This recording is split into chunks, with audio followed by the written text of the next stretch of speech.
Hello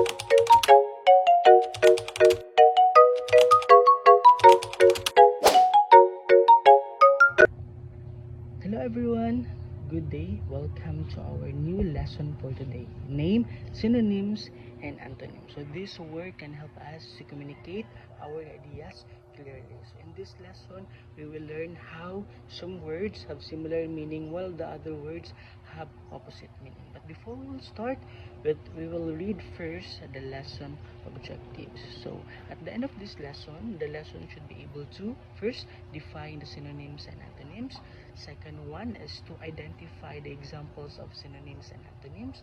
And the last one is use synonyms and antonyms correctly in English. So let's start first with synonyms. So what are synonyms? So synonyms, everyone, are the words that have the same or nearly the same meaning. For example, the happy.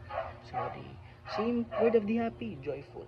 The next one is the big, and then the same meaning would be the large.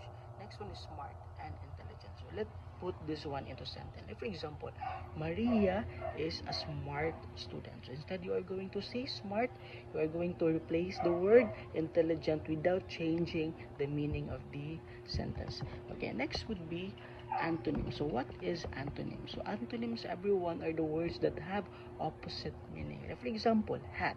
The opposite of the hat would be cold. Fast. The opposite of the fast would be slow.